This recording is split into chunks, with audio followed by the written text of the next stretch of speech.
networking expert, Lirone Glikman. 80% of the posts on LinkedIn are AI generated. And that's where the real relationships and real connection will be established. 90% of the population have some type of social anxiety. I felt uncomfortable and I felt a little bit of the anxiety actually going out there. The goal is your motivation. You need to know, you need to be ready, you need to be out there. Okay, dear listeners, welcome to the Startup Sales Talk podcast, season 2, episode 3. And today we have expert Lirone Glikman. She's working with the top brands worldwide like Microsoft, Google. She works with top accelerators as well, like Techstars, Meta Accelerator. And Lirone, we are super happy to host you today. Thanks for accepting the invite. And I know that we have some exciting news from your side, is that you soon are launching a book. So we would be more than happy to hear a bit more about this. So I'm really happy to be here. Thanks for having me and talk about one of the most important topics there is for success and for achievement and for fulfillment, which is business relationships networking. My new book, The Super Connectors Playbook, is just now available on Amazon. That's really from the last few days. So I'm really happy to talk about the book and about my 12 years of work around business relationships with startups. Interesting. So I guess you accumulated all the knowledge in 12 years in one book. How long is the book? How many pages are you going to have here? I don't think it's too long. It's actually Okay. 170 pages. Okay. It's very, I think it's it would be the book that I would love to read, which is very to the point, very, structured and very practical. Reasonable for sure. Sort of people probably don't have a lot of time, so that's perfect, right? But there's also the audiobook, so you can choose. Okay, even better. Well running, right? So we are going to include the link of Lirone's book in the description of this episode. So if anyone's interested, you can definitely get it on Amazon or even an ebook. So, but Lirone, so 12 years, right? How you got to the place where you are currently? What are the origins of your career, where you started, and why you ultimately decided that networking, brand awareness, and working with the startups is something that you want to do in your career and in your life? So thanks for asking this. Basically, I think like any good product, it starts with a problem, with a frustration, with a pain. And my pain was, and maybe some of your listeners can relate to it, I grew up in a small village, 8,000 people, big dreams. I wanted to do a lot of things around the world. Luckily, my father is a retired commercial pilot. So I used to travel the world and I felt so small and I felt so incapable of doing things. I wanted to work on NASA and I wanted to work in a cruise ship and I wanted to do a lot of things and I didn't know even how to start. So this is where my frustration started, knowing there is a gap between what I want and how I can achieve it. And then through growing up, I was always a friendly person, but I realized that I'm not the one getting, the right information, or I wasn't invited to the right parties. And later when I started working, I saw that, I wasn't always in the know. And I started to investigate how I make relationship with people. Because I realized that if I know how to make right relationship with people, I will on the one hand have access to information, resources, opportunities, but I will also be able to help others with this. And with that in mind, I started investigating, researching, actually interviewed and read all the books and all the big gurus around the world on business relationships. And then I moved by myself to Sydney, Australia, where just, knew 3 people. And within a month, I got a radio show with really bad English. And within 2 months, I got to work for the biggest corporate at the time in their head office, in the marketing division. And I realized that I was able to crack the code of business relationships. Later on, I moved back to Israel. I'm from Israel. Then I moved to New York. But this time in New York, I actually I took the steps that I've learned. And within 3 weeks, I found a job in New York working in a PR firm that catering to the tech industry. And not being an American, not learning in the top US universities, getting a job within 3 weeks, it's really unreal. And I'm saying it in the most modest way. And through this work and later on also working with startups, I realized that nobody teaches us how to build relationship. Nobody teaches us how to do this, to create the result through communication, which because on the one hand we all communicate with people all the time, but no one has ever taught you, hey, if you communicate in this way, you'll be able to tap on, the person would want to help you, and so on. So this is an ancient, philosophy. I haven't invented it, but I did took the knowledge, even using AI, and created a methodology which I've been teaching to startups in order to help with their business development, with reaching to client, and ultimately getting sales, investors, mentors, even employees, and basically succeed. It's so true. And actually, I'm always surprised how many startups and founders underestimate this area of business. And specifically, if the founder is a technical minded and more like a CTO founder, or basically, the person never did that in their life and they don't get it why, right? So that's the thing that I see across the board, especially in North Europe, in Baltic states, where the people are Yeah, maybe not so outgoing, right, compared maybe to South, or maybe even to Tel Aviv, right, in Israel. But talking about the system, right? So the yeah, system has 6 phases, and it has very interesting thing which I'm curious to know about: safety net. yeah. Right. So can you, Lirone, tell us a bit more about that 6 phase and what exactly is a safety net? Exactly. So, as you mentioned, and I think it's important just to emphasize that, on the one hand, we work in a global environment, but there are different cultures. As you said, Eastern Europe is not the US, and it's not the UK, and it's not even Israel. Having said that, the methodology, and through my teaching in over 26 countries and working with so many different, personalities and obviously many technical people around the tech world, this methodology is encourages people to see how can it work for them. So take the methodology and see how it can work for your world, environment, even personality. Now, the methodology basically has 6 stages, and the first 3 are more strategic, and the other 3 are more interpersonal, I would say even communication, authentic related. So it starts with a goal. We all have to know what is our goal. Now, we have different goals. You want to raise 3 million in 1 year, but you also need to hire a full stack, engineer right now. So you have different types of goals. So first of all, it's about defining your goals, and sometimes we even, not make this part so well. The next one is understanding your network. Is on the one hand knowing your network, on the other hand is expanding your network, but it's mostly about creating a mindset of people connected to goal. So if I need something, like train my mind to think, who are the people that can help me achieve this goal? And then, do I know them already? And if I don't know them, where can I get to know them? So this is what I see. This is kind of a more of thinking shift. How do you approach your goals through people?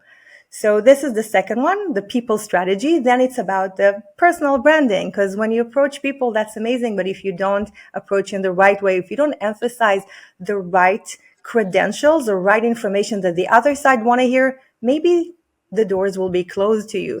And this is a whole world of so much need that I see in the startup world about how to present ourselves in the right way to different people, how to build an authentic brand and networking have really bad reputation because people are just have a lot of fear against it.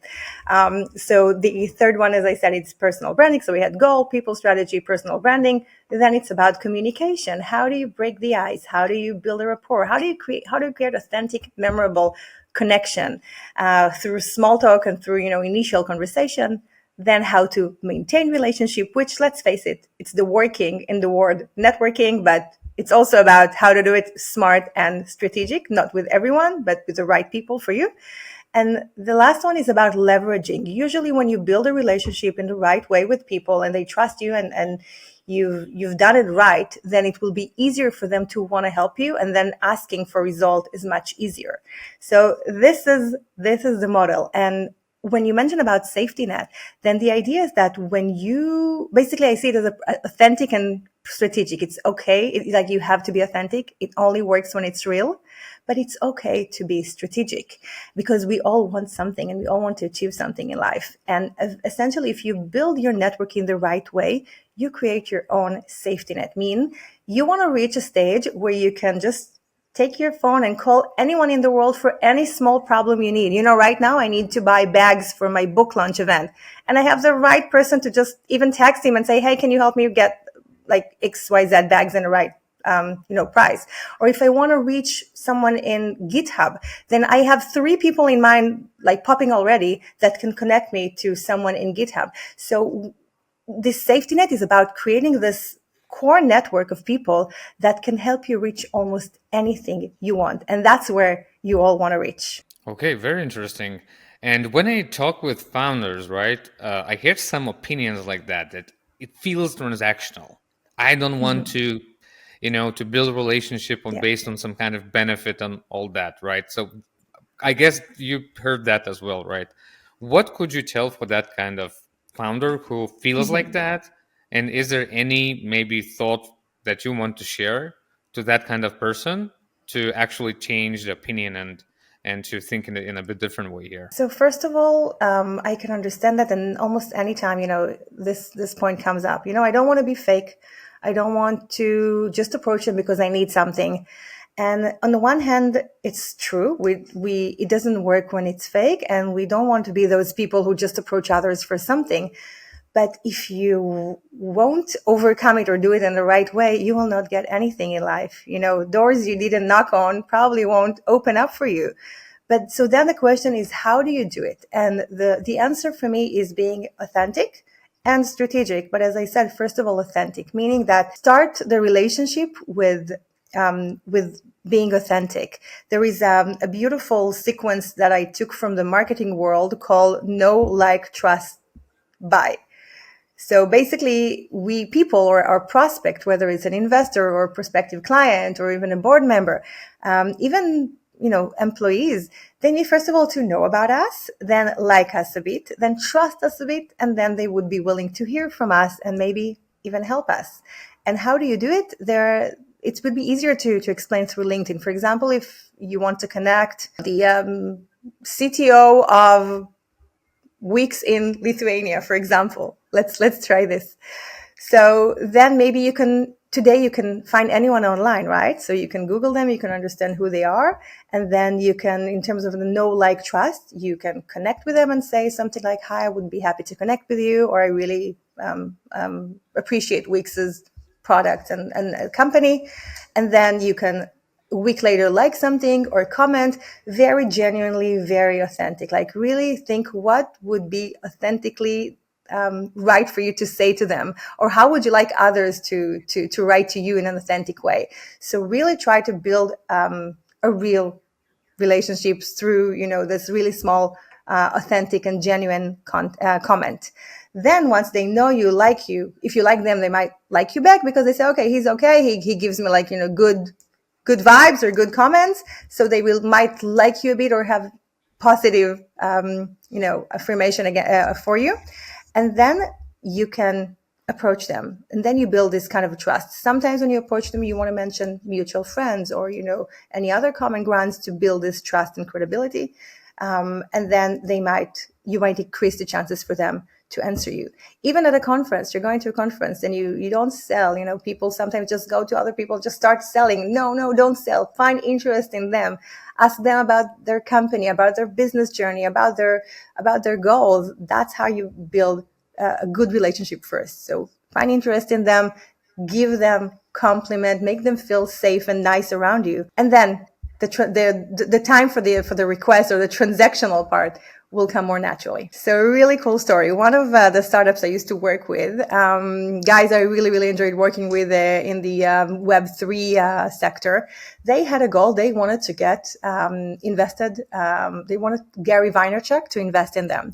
And when we discussed about how to do it, they decided to buy a ticket. He has those membership kind of clubs where people can meet him in events, and they chose to buy the most expensive ticket that would get them in the room with him playing bowling.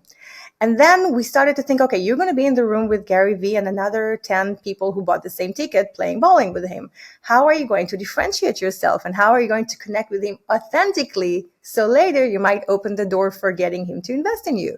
So the founder, a few months earlier, started to learn. He went to take bowling classes just to make sure that he's going to be better and he's going to win him. Because he said, maybe if I will win, then also I'll catch his attention.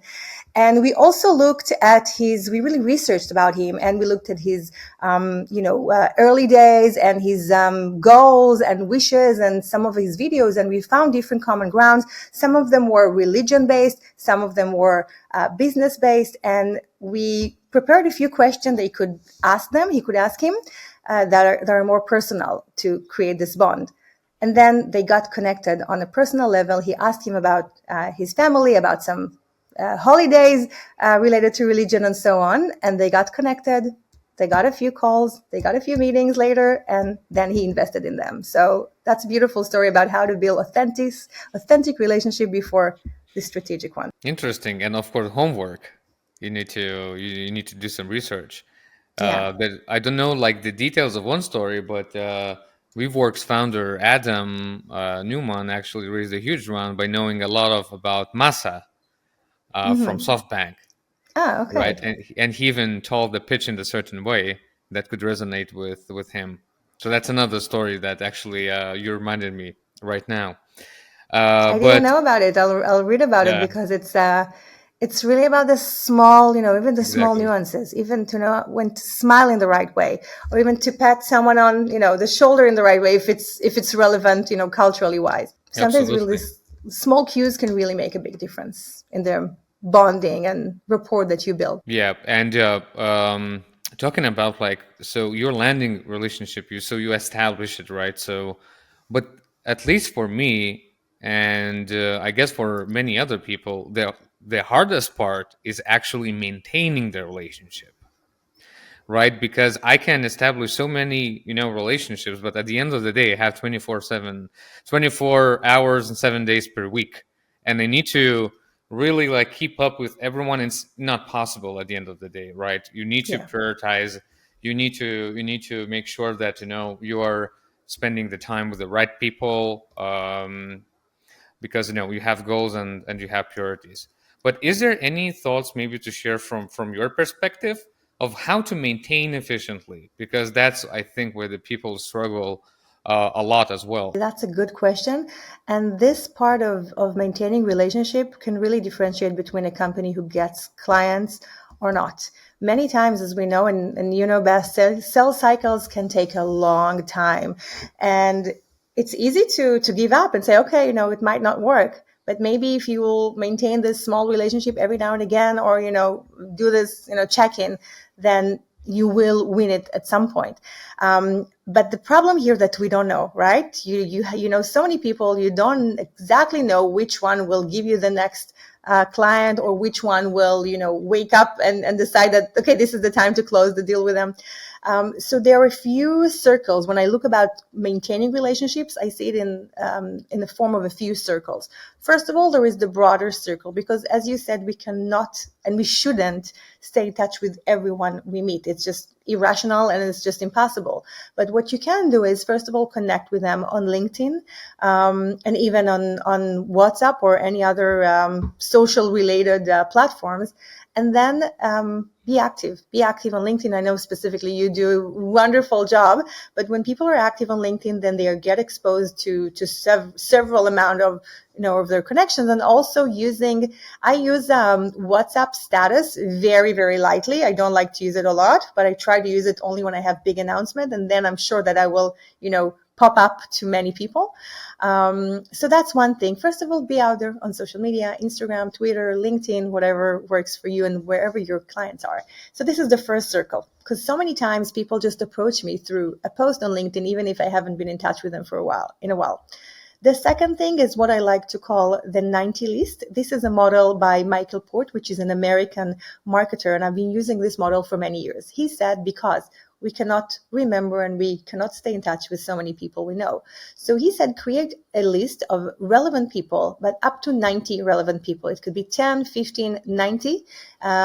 You might want to know most of them, but it's okay that 20% of them you don't know and you will start building relationship with. Now, these lists are your short and long-term contacts. Let's say that in 6 months I want to get I'm going to another funding round, so I want to have a few investors on the list. But now I'm looking for clients in the French market, so I want to have maybe 15 people on the list that are prospect clients from the French market, for example. And then you can update this list every now and again. And then every day, make like 10 minutes in your calendar and approach 1 up to 3 people in the list. Let's say you have 90 people, so you approach 3 people every day. And what do? You send them, you comment on their LinkedIn post. Maybe you send a personal message saying, happy holidays, or hey, here's an article I want you to read. Try to give them value, or maybe say, hey, there is someone I want to connect you with, XYZ, because I think it will be relevant for you. So try to find genuine and value-driven ways to connect with them. And if you have 90 people and you approach 3 people every day, then within 1 month, you touch base at least once. And then the next month, you can do it again. So, and at some point, you can say, okay, now this is the time to approach this French person because we had a small chit chat after I just sent him the message. And now I want to approach and ask him, hey, are you available for a call? I would like to share our latest features and to hear your opinion. Or maybe this could work for some of your current needs or challenges. So build a relationship over time through this very most important list. And then at the right time for you, ask to get the actual meeting for sales or offering of your product. Okay, so systematic. It reminds me that how Yeah. salespeople are working on the CRM systems like follow-ups. It's like you can look at it like that angle as well.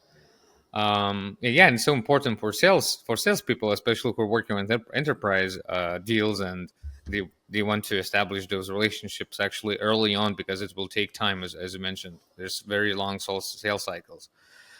And what do you see how the founder of the startup founder, let's say, can strengthen their personal brand, or is there any low hanging things, low hanging fruits that every founder can do and already feel a bit of the positive change in their personal brand or in their network? Yes, definitely. So this is a very, very important question because a brand of a founder can get them in the deal floor or out of the deal floor. And many times they don't even know why they got out of the deal flow. So I have 4 types of posts that builds credibility through LinkedIn. And I think that would be the, quickest and maybe easiest way for listeners, viewers here to, on the one hand, implement, but on the other hand, also see results over time.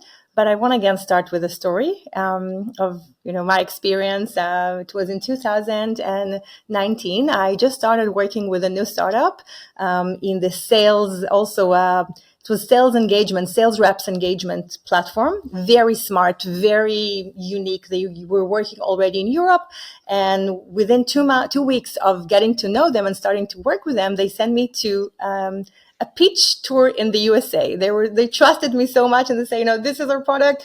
Go and meet those investors. So I was like, okay, thank you for trusting me. I'm going to do the best I can. So unfortunately, I didn't really have time to work to go over their brand and their information. And I just took what I had and try to make the most of it. I went to New York, to the downtown, to the Wall Street, the new World Trade Center, going up to the 50th floor, sitting in a meeting room, and far away I saw the Statue of Liberty. I felt like I'm in a New York movie, and I was sitting there waiting for an investor to come. The investor came in, and he was very serious, and he said, "Okay, you can start your pitch." And I said, okay, this is the company, and the company is doing this and that, and I gave my pitch, did the best I could. And then he had a poker face and like very serious also. And he said, can I be very direct? I'm like, yes. And he's like, very direct. And I'm like, professionally, yes. So he said, I think this company is a fiction and it doesn't even exist. Now, what would you think if an investor would tell you that? Well, you lose your ground quite quickly. That's for sure. Like, what if? You know? in my mind, it like split second. I'm like, who do I think he is? How can he say that? The company just raised millions and they work in Europe and here and there. And then after a split second, I told myself, wait, you're sitting in front of a very smart person. He invested so much money in his life. So maybe there is a lesson to learn. So after this internal chatter, I told him, okay, Mr. Investor, can you please share why do you think this way? And he said, well, yes, our analyst had a look at the company before you came, and the information you told me is actually inconsistent with so many other inconsistencies that we saw. For example, the numbers you said are not the same as in the deck and is on your website. One of the founders still works for NICE, and the other one, dates of beginning of working in the company is different. That he really gave me a gift there. He just went step by step, like point by point, and shared what we did wrong.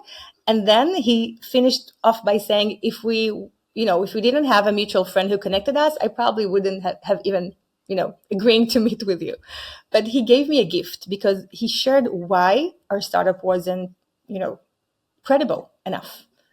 And I think that's very important for everyone who listens here, because you don't know what investors are thinking or what clients are thinking, and you need to make sure that the information is consistent, that your brand is consistent, even your employees and any person related to the company, online, offline. Google yourself, look yourself up on ChatGPT, look at all your materials, because maybe one inconsistency can really take away your credibility. That's amazing point, actually. Yeah. And for example, it's exactly what I did yesterday. I did my research about my company on ChatGPT Yeah. and what ChatGPT tells, and luckily I was happy with the results. But in general, I think checking the information and how you appear publicly, that's super, super important, How often do you do it? Actually, not often. So it's been maybe a few times I did the research about the company and myself, and already information was a bit different than the Yeah. last time, right? So it's evolving, actually. That's it. It's evolving. So I'm happy you're raising that, because I really believe it's important to every now and again, every few months, maybe Google yourself, check yourself. If you Google, do it on an incognito window. But yeah, because you want to know what's out there, especially now with all the Gemini and ChatGPT. You want to know what information is out there and what people are saying about you, or how you can also influence this information. Exactly. And one thought I actually heard recently is that if you are not going to tell your story, someone else will about you. Exactly. So I always say that if you won't take care of your brand, Google or ChatGPT will. And by the way, they're not on your side and they don't care about your goals or messages. So you might as well be on top of it. So I promised 4 types of posts that can build credibility. As we understand, these obviously, LinkedIn is where a lot of things are happening. So these 4 posts that really make sure that others will see that you're knowledgeable in your field, you're engaged in your industry, and you are, very much on top of everything. So one is writing an article or sharing a case study. I have a colleague, actually, he's in charge of startups program in Meta, and he every few weeks he posts case studies of companies we know and love, how they started. The same as founder. If your company is on sales, then share case studies about sales. If your company is on solar panels, then share case studies about companies, case studies or stories, or your own opinions. So this is one thing, one type of post. The other one is sharing articles from notable magazines and adding your opinion. For example, you can share an article from Forbes magazine about the sales tactics of 2025, and then you can share a few words. Hey, I really agree with what they said. I think they should have mentioned the influence of AI on how people are accepting messages today and so on. But overall, this is a really good article. So there are 2 benefits here. First of all, you share your own opinion. You know what you're doing and you have your own opinion on the article. Second of all, it attaches your brand with Forbes brand. It means that you are reading or even give the perceptions that you're reading or engaging or learning from the top magazines in your industry. The second type of post is summary of an event or a conference. We all go to a lot of events or webinars, sharing, hey, there was just this great event, and there are 3 tips I want to give you if you want to work in the Taiwanese market. First, second, 3. So that also means that you're sharing the value that you've learned with others. And the last one is be the voice for others. So what you're doing, Dom, for example, is amazing because you're giving me the amazing opportunity to share my knowledge on your podcast, and then you share it online. Another thing could be to acknowledge people, tag someone for, I don't know, their achievements in their company, or, for getting a new role, or for something that you did together. So the 4 posts are sharing your articles about your opinions or case studies, share article from a notable magazine in your industry with your opinion about it, summary points you've learned in an event or a conference you've attended, and be the voice of others, acknowledge others through your post. Okay, got it. And very practical thing, right? How many times founders should post on LinkedIn per week? That's a good question. And I think it's varied because some people are more comfortable with social media, some not. But honestly, at least once a week, and be intentional about your posts. And maybe since you mentioned that, it's important to share that I just read an article that says that 80% of the posts on LinkedIn are AI generated, meaning that we are losing our authenticity. Even if you write 1 post a week, make sure that you put your words in it. Even if you use the AI to help you, build it and craft it, make sure to put your vibe, your energy into the words. It's so important these days. And one actually workaround could be a video, you talking about things. Not an avatar, of course, AI avatar looking like you, but it's impossible to fake video of yourself, right? People clearly see it's not AI. Text, I mean, as you told already, it's actually quite hard to tell sometimes. Even LinkedIn actually encourages to do that because they have a feature in LinkedIn. Because it encourages people to post more, but then you're losing your authenticity. Exactly. So the video can be an answer, right? Or the pictures could be an answer, like visual stuff. I mean, we're still at the stage where we can tell a picture and a video, if it's a real person or not. But to be honest, I'm a bit scared of the day that we won't be able to detect from, real or fake.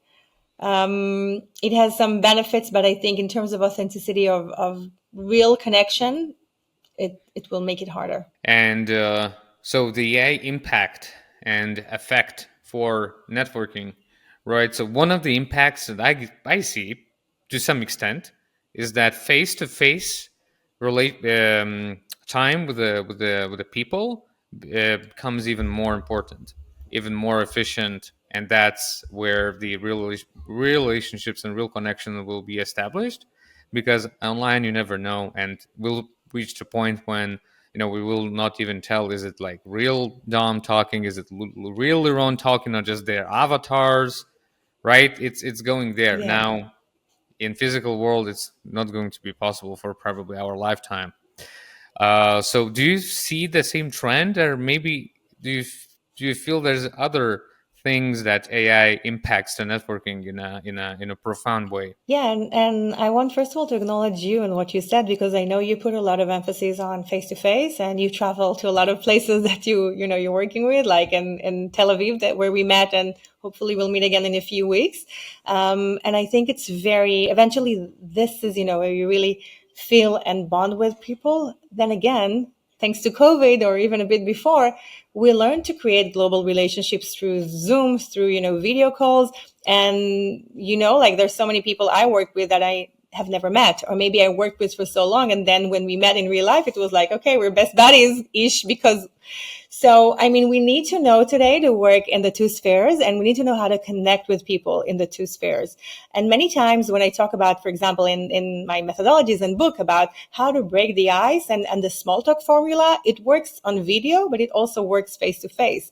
So there's some, communication, methodologies and ways that they work in each medium, but obviously you feel more when you're with a person. You see him, you sense him. It's a different way than obviously just the screen, speaking through the screen. And with that in mind, I think we really, in terms of AI, as we know, it could be like a great companion. It can really help us shorten time, understanding situation much better. It could be a great helper for the networking work. And similar to what you said, I'm a bit afraid and I'm very conscious about not putting everything on AI. You get used to thinking, okay, maybe I want to, think about how to approach a company, then I can approach AI, but you need to know where to stop or where to write your own words. So to your question, some of the ways we can really use AIs when it comes to sales, creating relationships that lead to sales, is first of all research about the market or about a company. Second is consult with them. Sometimes I'm consulting, hey, this person, I'm sharing the information of the prospect, let's say manager of whatever we just said, weeks in Lithuania. So I can put their LinkedIn account link, and I can ask, share more information about our former communication, and then say, hey, based on that and based on what you know about me and based on the goal, how would you recommend I would approach them? So you can consult with it. You can plan content, obviously, plan and edit then the content once you receive it, which obviously makes it times much easier. And you can also create valuable materials. Many times startups want to create like maybe a year summary, or they want to take some of the data that they have and create a report about it. So obviously this could really help with marketing related content that gives value to the other side. Okay. And I remember there's a one thing that actually it was for me as well as a early, founder in early stages. I felt uncomfortable and I felt a little bit of the anxiety actually going out there. Right. And I'm not like the most, let's say, introverted person out there. And I still felt that. So I can imagine what it might be for people who are actually very introverted and they do not going out that much, right? Or they're not, so outgoing in general as a personalities, right? But they still need to do it, right? Yeah. Like for the business and for the goals, and there's many different cases, right? So, how you would help the founder to overcome anxiety if this is not something that they want to do, but they need to do that, right? So I have to tell you, first of all, that's the most important thing for me. I think that's the main blockages for people to create good networking, is actually this fear and this anxiety. And I'll start with a question. How many people you think, percentage of the population, have some kind of social anxiety? So if we're talking about generations, and I'm going to talk about Gen Y and Gen Z, I think the number is probably from 50 to 60 somewhere percent of the total people. So based on a research conducted, I would say in the US, 90%, 90, Oh wow. 90% of the population have some type of social anxiety. It could be, if I'm talking one-on-ones, it could be online, it could be one too many, it could be if I'm sitting with authority. So 90% of people have some kind of social anxiety. And I have to tell you that when I heard this bit of data, first of all, it made me feel much calmer. I was just so relieved because, okay, so we all share this fear. That's amazing, because it means that if you're going to a conference or if you're sending an email or a LinkedIn message to someone, he might feel uncomfortable as well. Obviously, it's online, it's a bit easier, but still, we all feel uncomfortable. And when we understand that, it makes us, approach relationship building maybe in a bit more compassionate way, I would say. Definitely, right? And do you have any mental tricks, for example, or like frameworks that you could use Yeah. when you need to go, let's say, to the big exhibition? You're going to be there 3 days. Uh, you need to know you need to be ready. You need to be out there, and I'm just not ready, right? Mentally, is there anything like the I don't know, maybe tips or tricks that you can recommend for founders? Definitely. So first of all, it's remember why you're here. You know, goal is greater than fear, and especially for founders, because most of them, majority that I've worked with are more technical people, and they feel less comfortable socializing with people. But then, because they went through this entrepreneurship journey, they know they have to sell. They know they have to excel because this is the dream. This is the goal. They owe it for their investors. Then the goal is your motivator. So I always go back to, why am I here in this conference? Because I have to make it work. I have to overcome fear. So this is first thing. Second thing is, remember, that's about the hack, even the biological hack, that we are social creatures and we are biologically wired and ready to connect with people.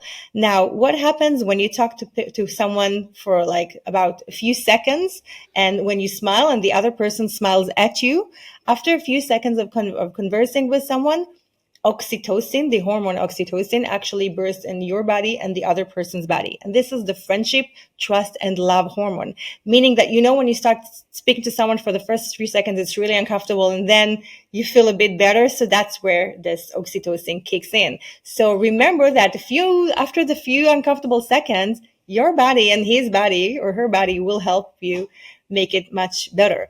Another thing is really to plan your pitch. I know, and I've been speaking on stages since I was 16, and I always say that I feel so comfortable speaking to people or on stages when I know what I have to say. So plan a few pitches. If you're going again to an event or a conference, you might meet a few type of people. One could be an investor, one could be maybe a client, one maybe could be a mentor, a connector. So make sure you have your pitch in mind. So whenever you see someone, you understand, okay, he's an investor, I know exactly what I'm going to say. And many times it's helpful to have a wingman, you know, someone you're walking with. Maybe the other person could be the more, you know, friend, like a social butterfly kind of vibe. And even if not, it's always comfortable to go with another person. Okay, that's interesting. Wingman, never heard about that. Makes Yeah. sense. Right, but actually I definitely I see where you're coming from, because when you're with other person you need to meet other people, but we're with your friend or co-founder or colleague, see, definitely easier, right? You feel less of the anxiety. That's actually Yeah, very true. exactly. So whatever makes you feel good. And I think the bottom line here is just is it's okay to feel uncomfortable. And you know, it's okay to acknowledge it and tell yourself. Sometimes when I get, you know, excited or uncomfortable, and it still happens to me as well, I take a moment to acknowledge what I'm feeling, and I'm saying, you know, I'm happy that I feel it, because it means that, you know, I'm excited. I really want it to work for me. So I try to give this anxiety or feeling a positive connotation, rather than, oh my God, I'm so scared. I'm saying, oh my God, it's exciting. I'm about to maybe create some great opportunity for my company. So try to tag it in a positive way rather than a negative way as well. Yeah, and you reminded me one thing that I saw during one trade show, actually, and there are people or who are doing that in a very interesting way. So, for example, I saw the booth; it was a Dutch company, and instead of they are like pitch slapping, like the person, right? Have you heard about the company? Have you have this problem? No, they just you walk by their booth and say, "Do you want a candy?" Sure, I want a candy, and it's like very different, very different, right? Yeah. Approach, but you start from completely different angle. I don't feel a pressure. It doesn't pitch me anything. I don't need to buy anything. I don't need to take some kind of booklet with like some kind of information. Offering candy, right? And that's how they start things. It's so simple, so easy, but it can be so efficient. And if I can even share the psychological aspect behind what you just shared. So I don't know if you heard or your listeners heard about Robert Cialdini, but go very quickly and buy his book Influence. So he was a salesperson in the US who found it really hard to make sales. And then he researched how to influence people. What are the best salespeople do? And he created six, and later on actually another book, but 6 laws of influence. And one of them is, he didn't create it, sorry, he researched and found those 6 laws of influence. And one of them is the law of reciprocity. And the law of reciprocity means that when you give someone something, they want to give you back. It's like when I say, Dom, how are you? Or it was so amazing to see you and I love your work. And you probably want to say, Lirone, it's so good to see you again. You know, it's like, it's just this we are reciprocal people, human beings. And one of the researches that was done there, that they took a waiter at a restaurant, and he gave some of the tables one candy when he also offered the bill, and then the another table he gave them two candies, and on another table he gave them one candy, went away, and then came back and said, because I like you so much, I'm going to give you another candy. The first table with one candy gave him 3% more tip. The second table with two candies gave him 40% more tip.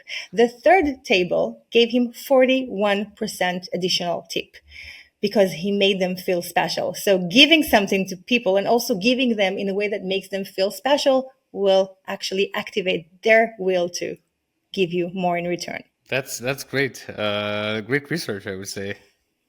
Wow, that proves a point, really.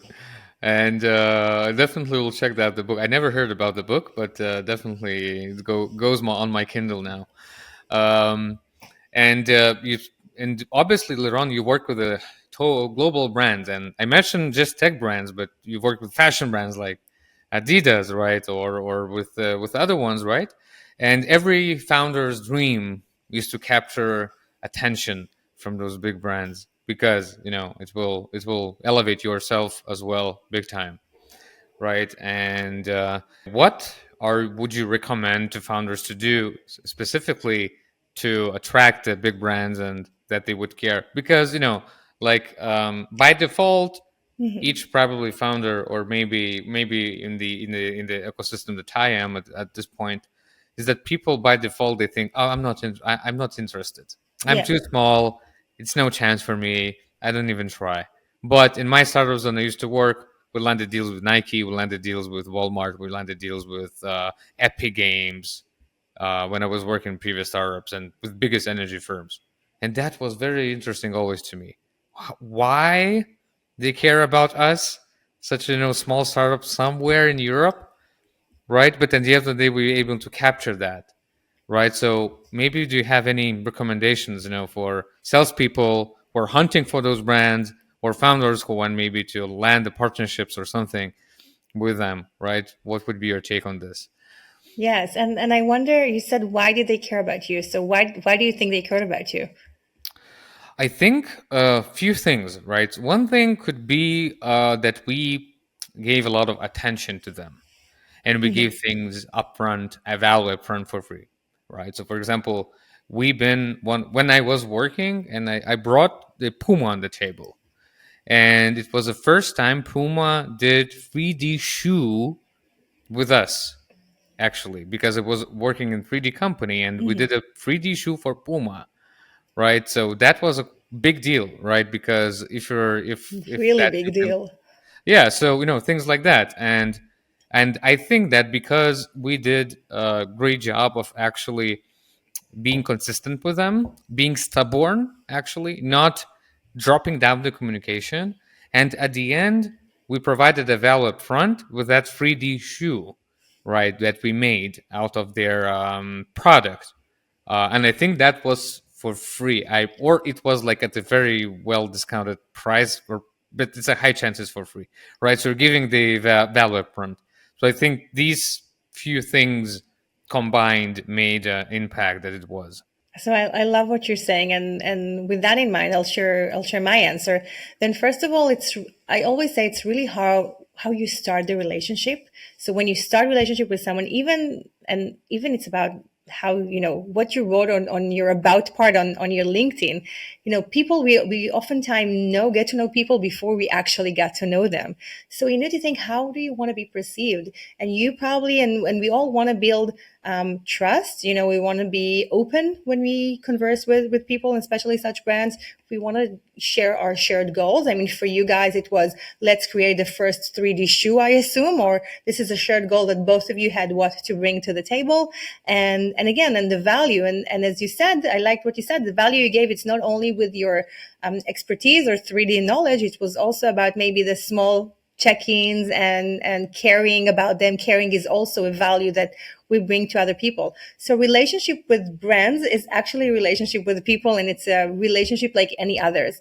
And you might have heard the term trusted advisor. And if you're able to create a relationship where you are also able to advise them with your experience, but also build trust, then this is your gateway to want to work to, for them to want to work with you more or remember you for the long term. So with that in mind, when I talk about how to talk with brands, there are different ways, but the basic is really to create this relationship with them, this open and good relationship.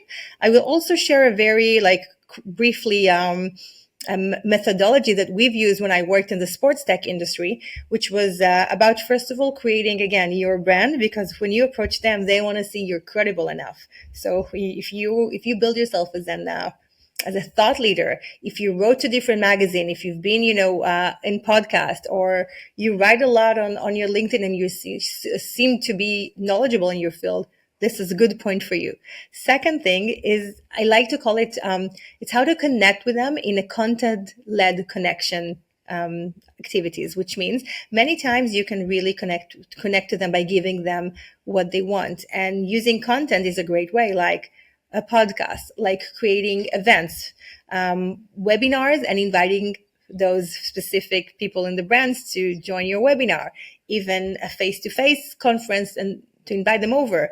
And some of the startups I worked with, we actually created magazines, and we approached our prospects and invited them to write a column in the magazine. What happens after you have this piece of content, you're sending it to them, and at least they would say thank you, and maybe they will, comment on LinkedIn or share it. And then you build a relationship, a basic relationship. And from that, you need to maintain the relationship, as we talked about earlier, and make sure to grow it or lead it towards a meeting. But or even when in the meeting, it's even important to ask them, what do you need? What are your pains? What are your challenges? And try to help them, even if it's not with your product. So build yourself as someone who's trusted, someone who's professional in your field. Try to engage with them in a non-salesy way first, in a way that will give them some value, and then maintain the relationship and strive to create another meeting with them. Okay, thanks for sharing this. That makes a lot of sense. And for example, that I saw actually practically as a salesperson, I built a relationship with one person from the big company, right? And we had nice talks and everything. That person could leave to another company, and you might land second client because that person that you had a nice relationship works now in a other big company, right? Exactly. People move, Yeah. So That's an that's amazing important. story. That's important to keep in mind as well, right? That person is not going to be in that company forever, Exactly. right? At the end of the day, as you mentioned, it's human to human, right? Okay, so to a little bit wrap things up, right? So we are leaning towards the last few questions that I have to you, right? So one is there anything left to share, any advice to give for the audience that was not mentioned so far in our talk in this episode? Well, when I work with startups, again, I one of the reasons I love working with startups is because they're so passionate and they want to make something different in the world. And I'm also such a person, I work with a lot of fire inside, and I want to make things good, and I want to, achieve things, and I want to make my mark. And this is a great environment to be in. But many times what I see when I work with startups, and that would be my main advice, which is so important in building relationships, many times they're coming from a mentality of, I'm a small company. I don't have money. I need help. I have few resources. I find a very smart ways to find, to get money, or to get the stage to speak to someone, or, they always have to think outside of the box. But many times it's about what I can get. How can I get this and how can I get that? Because they really need to get people. They really need to get resources to grow. But I want to challenge startup founders and ask them, what can you give? Because many times when you meet investors or board members or the CMO of Adidas or other people that I had the honor of working with, it was really about what we gave them that made us friends or colleagues or enabled us to work together. And many times we come with the mentality that, hey, I'm the small startup founder. What can I give? What can I give? And you can give so much. Everyone can give so much. We have knowledge. We have connections. We have access maybe to university or data or places or people that or resources that others don't have. I can help investor and I can help a big brand maybe get access or get data or something like that. And I think that's very important to always think, how can I give value? Obviously, there is a limit. You don't want to give too much and then, and then you might be taken for granted. But it's even about doing a research. Sometimes I saw this, big managers saying, "Hey, I'm looking for employees in full stack or developer." Then I send them a message and I said, "Hey, explain again what the role description, and I'll try to help you." Even trying to help people puts you in a different position than someone who didn't even approach them. And I did work with companies, and I did see how trying to support investors or people in different brands in different ways really opened the doors for conversations about their product. So when someone you see you can help them, offer it. You don't know where that can lead to, and it will definitely create a better bond between the two of you. Yeah, and you reminded me. One thought is actually every question or every request that you're not going to actually ask for is going to by default no. By Yeah, default no, right? So exactly. sometimes you just need to ask, right? Exactly. And To ask what you want and also ask what you can give, But I have to tell you that asking has been one of the biggest sales generators for me in the last few years. Just ask things that even doesn't make sense. For example, I was just invited to a conference in Thailand, so I got in touch with a few government people and other business people I know there, and I asked to form things together because I'm there. If you got a company to agree to do something with you, you can ask for the next stage. It's okay. Squeeze the lemon. It's not it could be, as we say, it's a bit chutzpah. Chutzpah is like when, you're like, it's not about yeah, rude, but it's like pushing it, but with a smile. yeah, So push yeah, it with a smile. yeah. In the worst case, you'll get a yes. Yeah, exactly. Right, and to the end the episode with a learning note, right? So, of course, I recommend the book, right? And that's where you can learn about the networking, your upcoming book, obviously. Uh, Podcasts could be great sources, but you mentioned a few books, right, during this episode.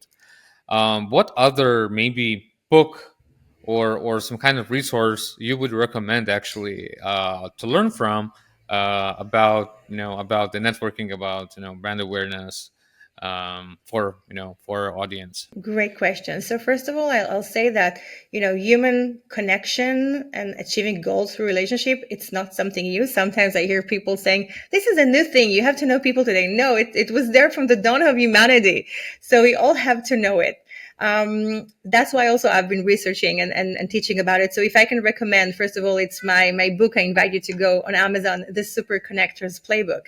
Then my book, I consider it to be the new book in the networking space. It's also talks about AI in the book. Let's say, former generations of the books, which are amazing books, they are the books that are leading the industry, would be How to Win Friends and Influence by Dale Carnegie. And if you haven't yet, please read it. The Classic. second one is Never Eat Alone by Kit Farazi. He's also an amazing, my dream is to meet him, and I will, by the way, because these people change the world of business relationship.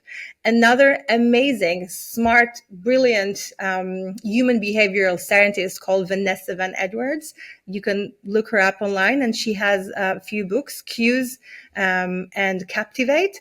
Also talks about the interpersonal relationship part.